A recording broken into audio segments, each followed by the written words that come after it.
you guys are staying warm. There's been a sudden change in weather. It's already kind of hitting fall. I know some of us are struggling with colds. I have a slight cold, and honestly, being a father now, now that I get sick, I have to be careful. It's like a new thing. I didn't really care about getting my wife sick, but now I have this newborn child, so I'm I can't visit my child when I'm sick. So I've been kind of wrestling with that the past couple of days. But regardless, welcome to news. We'll go ahead and continue in our series on the book of Nehemiah. We're going to go to chapter 3 today. So with that, the question I want to ask is, have any of you ever been involved with Habitat for Humanity?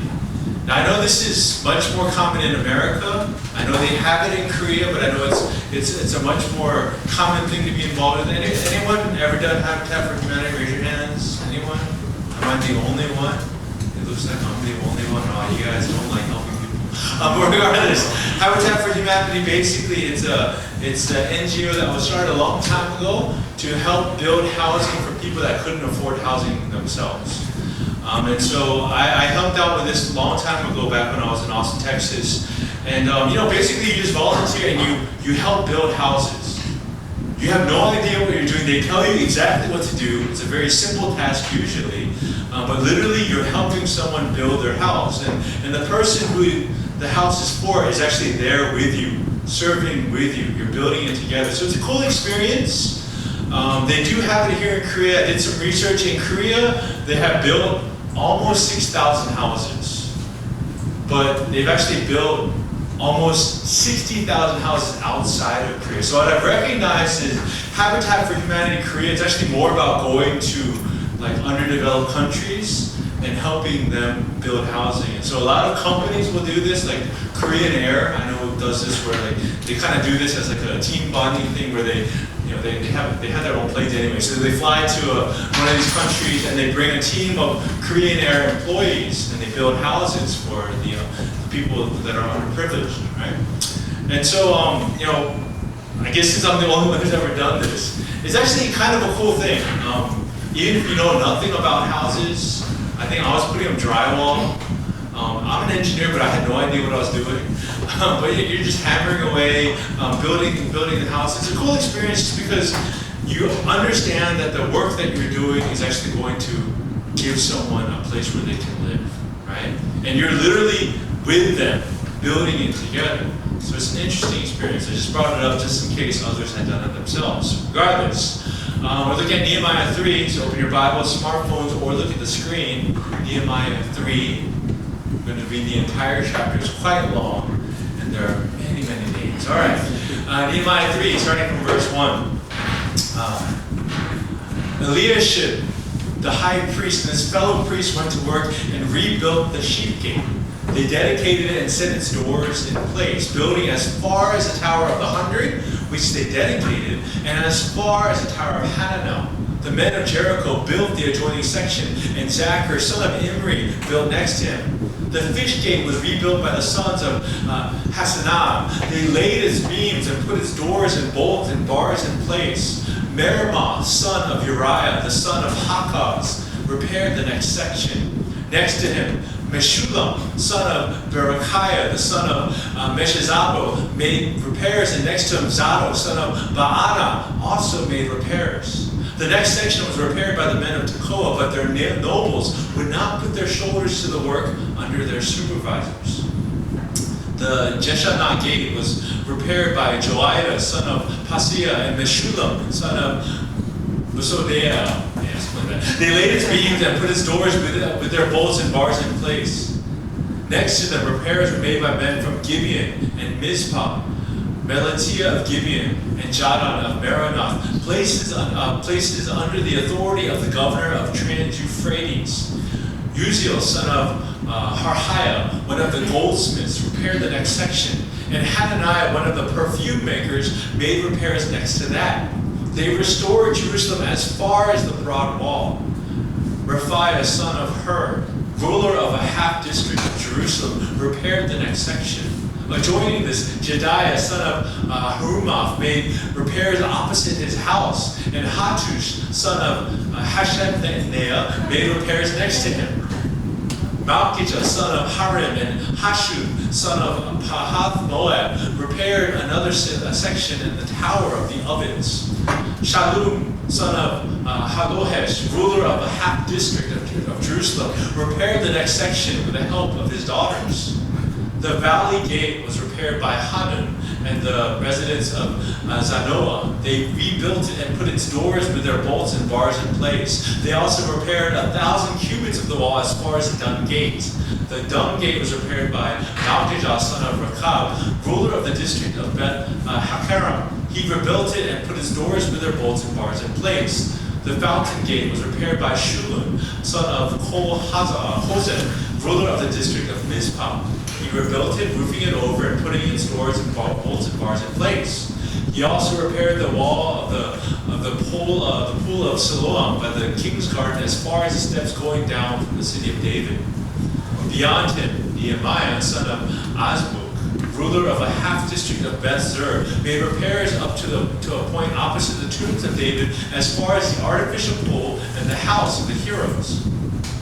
Next to him, the repairs were made by the Levites under Rehum, son of Bani. Beside him, Hashabiah, ruler of half the district of Keilah, carried out repairs for his district. Next to him, the repairs were made by their fellow Levites under Binui, son of Henadad, ruler of the other half district of Keilah. Next to him, Ezer, son of Jeshua, ruler of Mizpah, repaired another section from a point facing the ascent to the armory as far as the angle of the wall. Next to him, Baruch, son of Zabai, zealously repaired another section from the angle to the entrance of the house of Eliashib the high priest.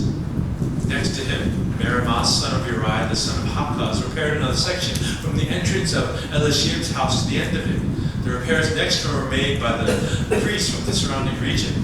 Beyond them, Benjamin and Hashub made repairs in front of their house, and next to them, Azariah, son of Maaseiah, the son of Ananiah, made repairs beside his house.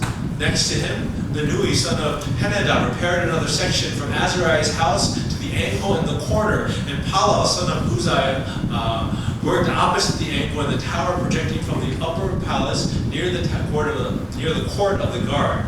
Next to him, Pedaiah, son of Parosh, and the temple servants living on the hill of Ophel made repairs up to a point opposite the water gate toward the east and the projecting tower. Next to them, the men of Tekoa repaired another section from the great projecting tower to the wall of Ophel. Above the horse gate, the priests made repairs, each in front of their own house. Next to them, Zadok, son of Immer, made repairs opposite his house. Next to him, Shemaiah, son of Shechaniah, the guard at the east gate, made repairs. Next to him, Hananiah, son of Shelemiah, and Hanun, the sixth son of Zalaph, repaired another section.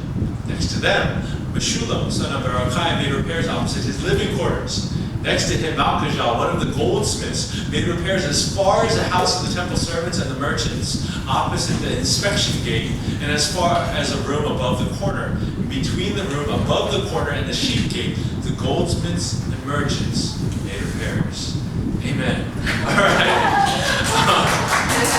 No reason to clap. I have no idea. I'm pretty sure I butchered all those names. We do have a brother that speaks Hebrew, so you can probably correct them all. But regardless, our theme for this year again, 2019, is one of holiness, understanding that God is a holy God, and understanding that we too are called to be like Him, to seek to be holy. So our hope for this year is to understand what it means to live a life of holiness. And so we're looking at the book of Nehemiah, mainly because I see Nehemiah as a very practical example of how to live a holy life in your given circumstance. Nehemiah was the cupbearer to the king of Persia. He was in a position where he could make influence, and he realized that something had to be done. The walls of Jerusalem were still destroyed. Even though the temple had been rebuilt, restoration hadn't been completed. And so he recognized this need, and he started praying. And he prayed for 4 months. And even though he was in this position where he could make an influence, he understood that his master was not the king of Persia, but was God himself. So he recognized that he was a servant of God. And so he spent time praying. And then he finally built up the courage. And God gave him favor. And the king of Persia gave him permission to go. to take the resources. And so Nehemiah gathered the resources that he needed. He asked for letters. He asked for permission. He had guards with him.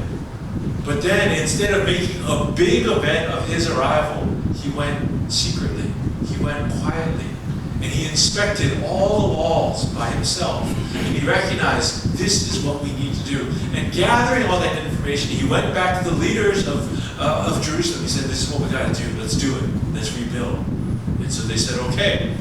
But then we saw that there was opposition. There were these men who were not Jewish that were trying to make negative influence upon him. But he pressed on. And they're going to reappear again, actually, in the next chapter. But basically, in this chapter 3, so many names, right? Not only their names, but the names of their fathers, right? We don't need to know all this information, do we? But all these names. And so, a lot of times, like, we would read a chapter like this in the Bible, and we would just basically skim it over, right? You just kind of like name. You know, there's like those genealogies in the Bible, and he's like name, beget, no. And you see all these things, and you just kind of pass through it.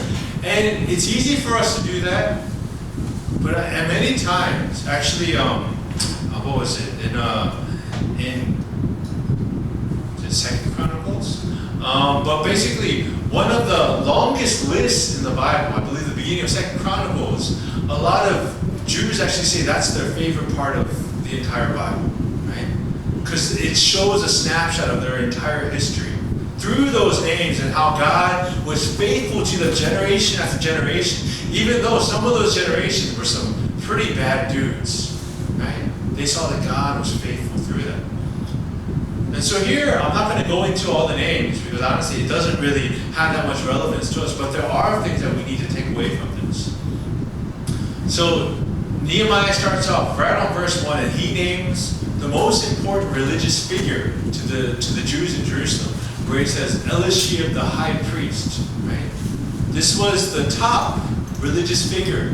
This was the top person that everyone would look toward for comfort and guidance, for wisdom. He was the man who led the entire spirituality of not just Jerusalem, but all Israelites.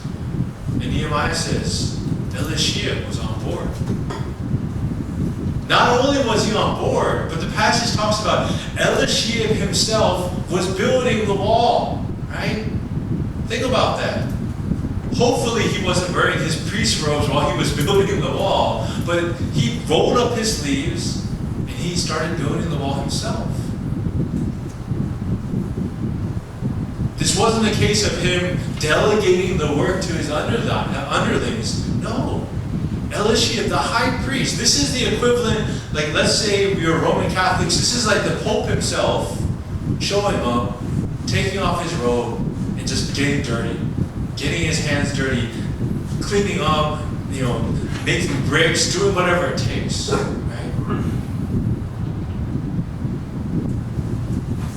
I think this is one of the things we really need to take from this passage is that these are people that were not trained construction workers, right? These are not hired hands. These were the people that lived in the city of Jerusalem. They got together, didn't matter what background they had, and they worked together to rebuild these walls. And it started with Eliashib, the high priest. It's interesting in Korea that Korea is one of those unusual places where being a pastor is actually kind of still exalted. Like in the States, you're kind of like looked down upon. They see you like, you're a pastor. What's wrong with you? Actually, I have a friend who was a banker, and he does all the bank accounts for churches, so he knows how much pastors make in America. And it became a problem because we were trying to hire a pastor at our church, and he kept making the number too low. We're like, bro, what's wrong with you? You know you can't live like that here in Austin. He's like, that's what they make, right? And so there's an understanding in the States that it's kind of a low position. But here in Korea, it's still a nim, right? Nim, right? So it's a position you look up towards. And especially in a land where the largest churches in the world exist, right? many of these pastors have become very, very exalted, right? Even like, if like a church member, like, let's say you're at a church of like 100,000, which is very common in Korea. You're at a church of 100,000. Like if the senior pastor actually like walks by you, you're like faint. You're like people run out. They're like asking for signatures or whatever. Like that's like the level of celebrityhood that many pastors kind of experience in Korea. I'm not saying it's right, but this is that kind of figure, right?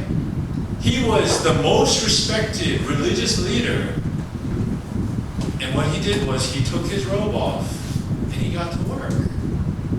This must have had a tremendous impact on the people there to see this man humbly working alongside of them, just as it would with us, right? And one of the things I like about our head pastor, he doesn't mind getting dirty, right? Korean culture, the youngest person has to start like putting out water and like setting out the silverware and stuff like that.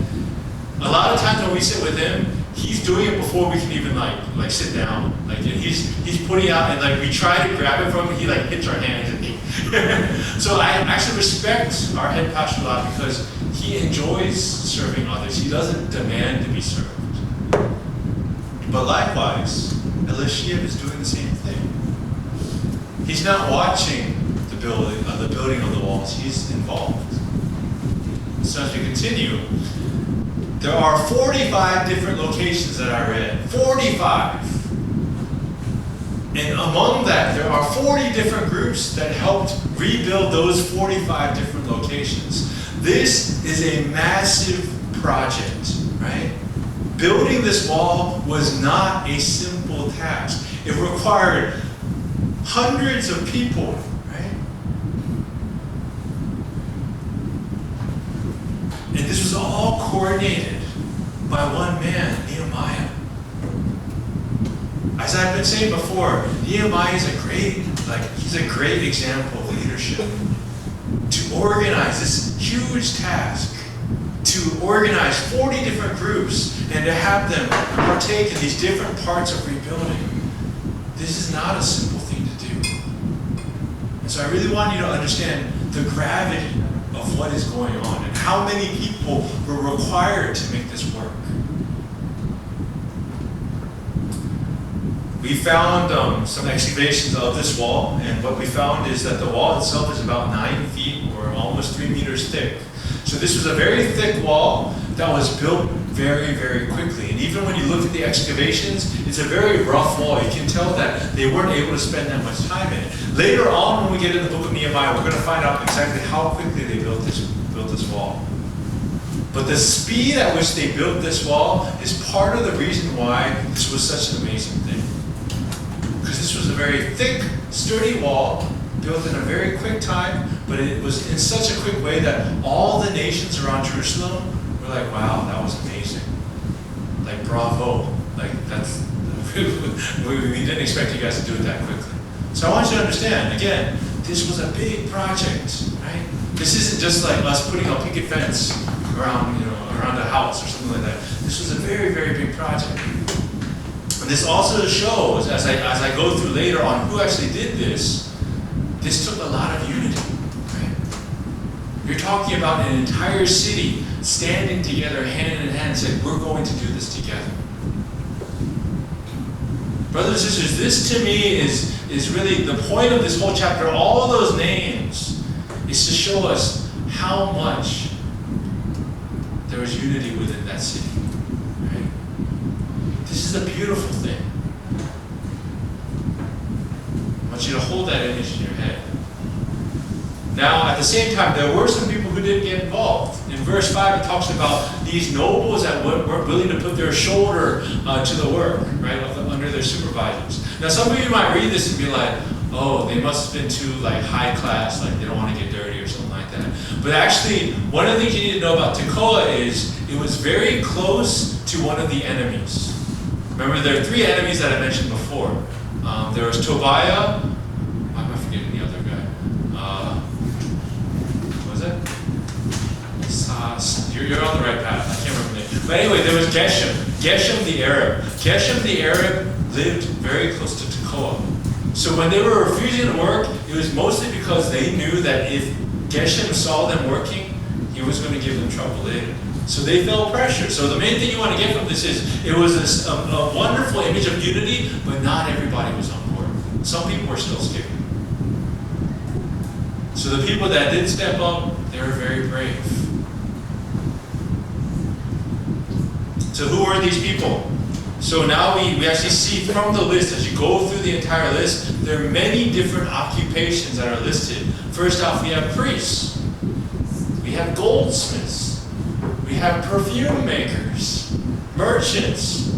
Even women show up, right? It talks about the daughters of, I forget his name, Zadok, I think. The daughters show up and help build the walls. Rulers, these are basically governors, district governors. Levites. Now, Levites and priests come from the Levites, but not all Levites are priests. Okay? So Levites help out. Temple servants, guards. So what you see from this list is, again, like I said before, none of these people are construction workers. This is not their normal job. But some people have mentioned, when you look at people like goldsmiths, perfume makers, and merchants, they're generally part of the upper class. So some people argue they probably have the resources and they also don't work all day. So maybe they are able to spend the time while other people that were, maybe bakers and potters, they had to keep working, right? Regardless, what I want you to get from this is a picture of unity, right? People that would never do this work on their own came together to build this wall. Another thing I want to mention here too is a lot of times there's kind of this misconception that to be a strong Christian also means that you're supposed to be poor. But that's not true, right? Many of these people on this list, they were well off. They had professions that allowed them to be well off. But at the same time, they recognized that God wanted to use them in this particular moment to help build this wall. And so they willingly did so. And so I want you to understand, wherever God is leading you, whatever God has gifted you toward doing, it's okay to make money. Right? It's okay to excel in whatever area you're in, but do so understanding that God is placing you there for a purpose. God is giving you those resources that maybe sometime later you might use it for other reasons. You might use the resources and experiences that God has given you to help someone else in need. But at the same time, God is spreading us all around, right? All these people, they were all from different backgrounds, all from different areas, doing different things. But when God brought them together, they came together. So brothers and sisters, I encourage you, whatever you're seeking and doing, do so with all the vigor, all the energy that you can. But do so also hand in hand with God. Seeking His wisdom, seeking His advice, and seeking to grow with Him. Because brothers and sisters, if your relationship with God is actually decreasing because of whatever you're pursuing, that's when you should question whether this is right or wrong. But wherever He's sending you, go. Serve Him. Use the gifts that He has given you. But at the same time, when He asks for you to serve Him in a different way, do so willingly. These are the people that helped out. Now, there's one guy, his name Baruch. Baruch means blessed, right? He's the only guy listed. Everyone else said made repairs. His said in verse 20, zealously made repairs. This guy was an eager beaver, right? He was building like a storm. He must have done a very good job for Nehemiah to give him special attention. We have no idea what he did, but this brother Baruch, he was a zealous builder, so we honor him. Baruch the builder. But yeah, one of the things to take from this is God acknowledges when we give Him our best. tasks. Right? So whenever God leads you in to serve Him in a different way, give it all your mind. Not to say that someone's going to write about you that you zealously served. God honors those that serve Him wholeheartedly. And then when you continue in the passage, many of these people, it talks about how they were building, basically they were repairing near their home, or they were repairing their homes themselves. So this is something actually very important. One of the things that you can take from this is that Nehemiah was very smart in how he divided the work. He intentionally chose people to work in areas of places that mattered to them, right? He said, hey, we're going to build the wall. Hey, why don't you build that part that's right next to your house? Oh yeah, I'm going to do a good job, right? So they have an incentive in doing a good job. And I think this is something that's very important to understand as a leader, because a lot of times when you're in a position of leadership and you're delegating and you're asking people to serve, what this shows us is ask people to serve in areas that actually interest them. Ask them to serve in a way that is actually, something that can help them, or is something that's relevant to them, right? A lot of times in leadership, we're basically just trying to plug holes. And so we're just tossing, whatever we can at the problems. But I think what Nehemiah is showing is we have to be more strategic in how we choose who we ask to serve in what way. And I'll be honest, brothers and sisters, serving in the church for the time that I have, a lot of times you'll see where basically there's no thought behind asking this person to serve in this way. Right? It's just because there's a need. Brothers and sisters, there's always going to be a need. But what's more important is asking someone to fit a need that actually helps them too.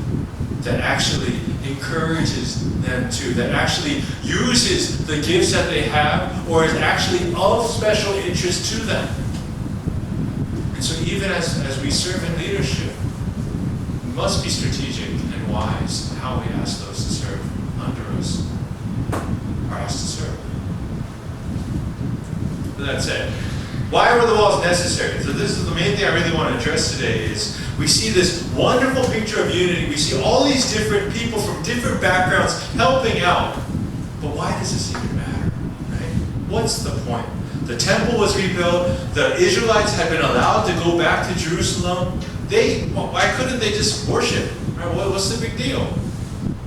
Why were walls necessary? Now, I joked with one of the pastors. We did Nehemiah on the main church a few months ago, and I was joking with him because as I was going through the book of Nehemiah and I was reading like current events, I was like, you know what? I think Nehemiah is Trump. Because all he cares about is a stupid wall, and he hates foreigners, right? You're going to see later in the book of Nehemiah, he gets very angry about intermarriage. And I'll explain about that later, right? But it's like, I'm just studying the book of Nehemiah, and I'm like, oh my gosh, Nehemiah is Donald Trump. That's not true, brothers and sisters. But there are some very funny coincidences that are here sometimes. But regardless, this is why the walls were necessary. Because without the walls, first off, the people in Jerusalem did not feel safe. They didn't feel that they could worship freely because at any moment, anyone could come in and attack them. There was no safety. And at the same time, there was no separation. There were people from the outside with outside religions, outside beliefs that would keep coming in. This is why Nehemiah was so anti-foreigner, because when he knew that these Jewish men would marry foreign women, it often meant that their faith dropped. It often meant that the religion of their foreign wives got mixed with theirs. And all of a sudden, they didn't understand who Jehovah God was anymore. And so, brothers and sisters, the reason why these walls were necessary was because without these walls, worship could not happen freely. Without these walls, there was no separation, right? Our theme for this year is one of holiness. Brothers and sisters, to be holy literally means to be set apart, right? There has to be a separation. To be holy means that you understand that this is how God wants to live, but the world is over there, so in many ways that means you have to be set apart from the world. You have to be separated from the world. Doesn't necessarily mean that you're going to build walls around yourself and walk around in a bubble, no. But it means that we have to draw those distinctions and draw those lines. So what in this text is a literal wall for us, we also likewise need to build spiritual walls, brothers and sisters. We also likewise need to build up walls that protect us, but also allow us to fully worship God, to fully fix our eyes on Him.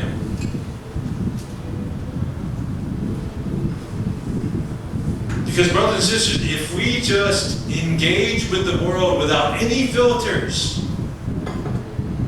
I absolutely assure you that worship becomes very difficult.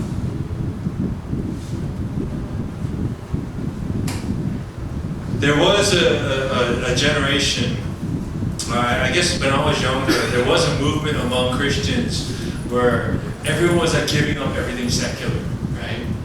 Where they're like, oh, I don't listen to secular music anymore, I don't watch those secular movies. And there was kind of this movement to just like kind of retreat from the world. And like there was kind of this thought that if you didn't do that, that you weren't a good Christian. I thought it was stupid, honestly. But what ended up happening was a lot of people that I saw that moved in that direction, they didn't stay in that direction very long.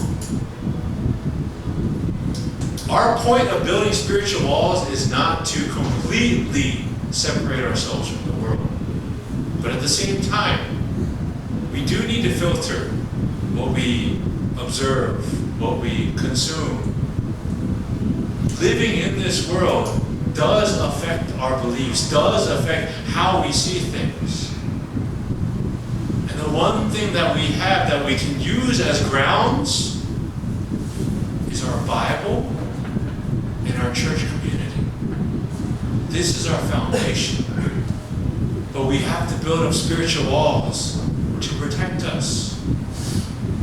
And to also be able to discern what is of the world and what is not.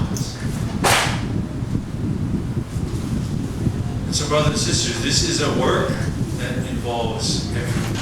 Right? Just as this passage showed, where you had goldsmiths, perfume makers, merchants, all these different types of people, right? Building spiritual walls in a church body is not something that just can be done by quote-unquote pastors, right?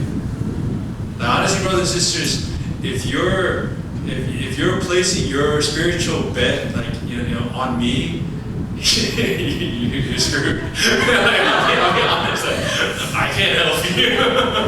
I got my own problems I'm dealing with. So it's like, honestly, brothers and sisters, placing all the spiritual responsibility on the quote-unquote clergy, people that are pastors, missionaries, and such, it's not a healthy model.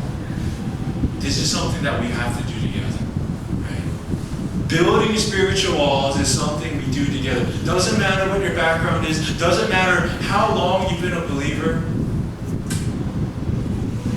but it's about rolling up our sleeves, getting spiritually dirty, digging into the Word, digging into prayer, spending time in community, sharing our prayer requests, encouraging each other. These are the things that we need to do on a daily basis to build up our spiritual walls. And this is something that requires each and every one of us. So brothers and sisters, what I really want to get from this is, let's do this together. Let's commit to be men and women of the Word. let's commit to continue to pray. Really, the theme of the book of Nehemiah has been pray, pray, pray, pray. Praying is building. Reading your word is building. Spending time in community is building. So brothers and sisters, I encourage each and every one of us, let's do this together.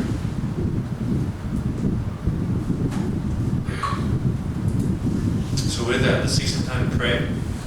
We'll go ahead and close for today.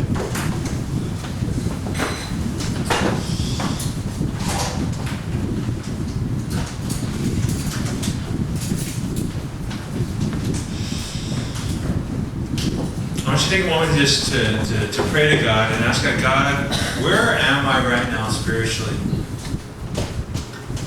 Are my walls down? Are my defenses down?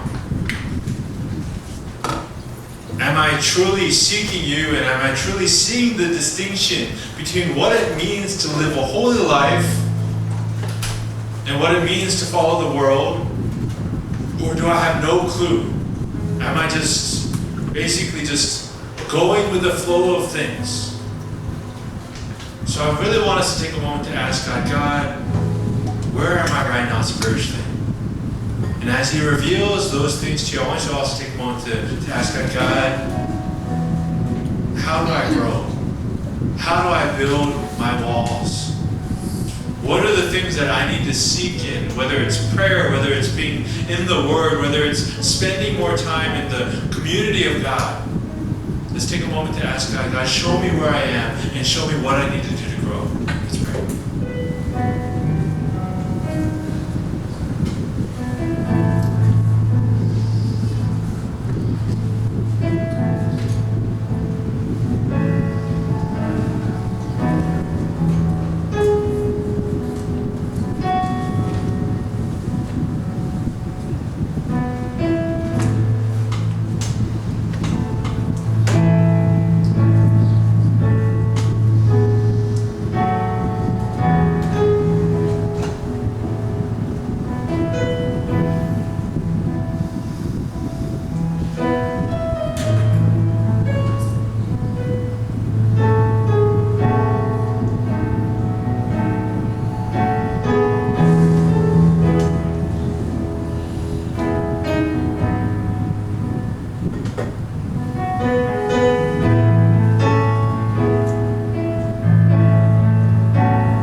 Let's take a moment to just pray for unity. That as we saw in the text, that we have people from so many different backgrounds, people that had no idea what it meant to build a wall, coming together. Let's pray for that type of unity in this community.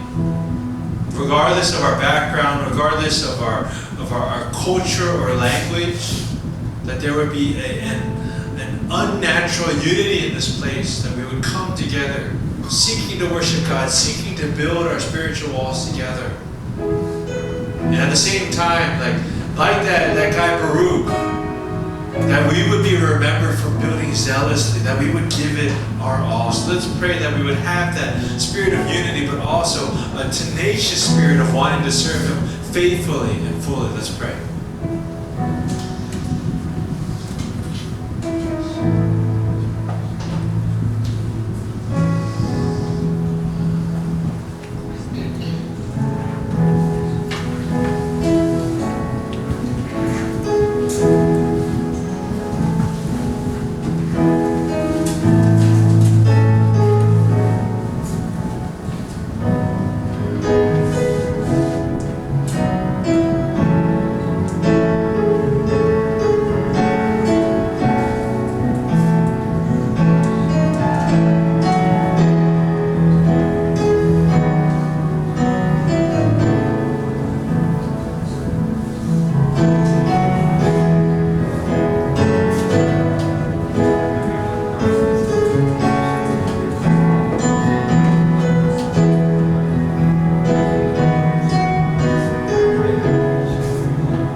Father, we just pray, Lord, that you would encourage us, Lord, to be honest with ourselves, Lord, to know where we are spiritually. And Lord, that we would understand, Lord, that we all need to be working together to build our spiritual walls together. So I just pray, Lord, that you would just give us that spiritual kick in the butt that we need to come together, to lay down whatever differences that we have, and to come together hand in hand, to commit to praying, to commit to spending time in your word, to commit to spending time in community, encouraging each other. And then as we do these things, Lord, that our spiritual walls will be built up, that worship will be restored, and that we would again seek to live lives of holiness, Lord, knowing the distinction between what is right and wrong in your eyes. Encourage us in that way, Lord. Help us to know that we can do this only through your Holy Spirit. But you want us to act first, Lord. So give us that courage, give us that strength, but then empower us with the power that only comes from you alone, Lord. We thank you and we praise your name of Jesus. Amen. At this time, can we